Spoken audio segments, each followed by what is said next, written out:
Hey all welcome back in VR constructions. ఇదేంటి మళ్ళీ ఇంకో ప్రాజెక్ట్ అనుకుంటున్నారా? ఈ ప్రాజెక్ట్ అయితే నాది కాదండి. హౌస్ అయితే వాళ్ళే కట్టించుకున్నారు. ఇందులో మనం వచ్చేసి ఇంటీరియర్ వర్క్ అనేది చేసామన్నమాట. అంటే ఇంకా ఆన్ గోయింగ్ ఇంటీరియర్ అనమాట. వర్క్ అనేది జరుగుతుంది. మనకి ఫ్యాక్టరీ నుంచి మొత్తం అన్నీ వచ్చేసాయి. జస్ట్ మనకి ఇక్కడ ఇన్స్టాలేషన్ మాత్రమే ఉంటుంది. అంటే ఫ్రేమ్ వర్క్ ఇక్కడ అయిపోయిన తర్వాత మనం ఫ్యాక్టరీకి అనేది పంపిస్తాం అన్నమాట మెజర్మెంట్స్. అక్కడ నుంచి మనకి కంప్లీట్గా నీట్గా ఫ్యాక్టరీ ఫినిషింగ్తో వస్తాయి మొత్తం అన్నీ. ఇక్కడ జస్ట్ మనకి ఫిట్టింగ్స్ మాత్రమే ఉంటాయి. ఇక్కడ ఏదైతే కనిపిస్తుందో ఇక్కడ మనకి క్రాకరీ యూనిట్ అదొక్కటే మనకి హ్యాండ్మేడ్తో చేసామన్నమాట. పైనవన్నీ మనకి కంప్లీట్గా వచ్చేసి ఫ్యాక్టరీ ఫినిషింగ్ అనమాట. మొత్తం మనకి హైదరాబాద్ నుంచి వస్తుంది.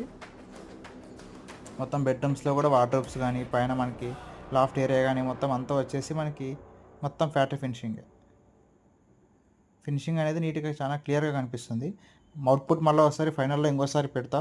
జస్ట్ ఆన్ గోయింగ్ వర్క్ పెడుతున్నాం అన్నమాట. మీకు వర్క్ స్టార్ట్ చేసి ఆల్రెడీ 3 days అయింది. ఇవాళ కుదిరింది వీడియో.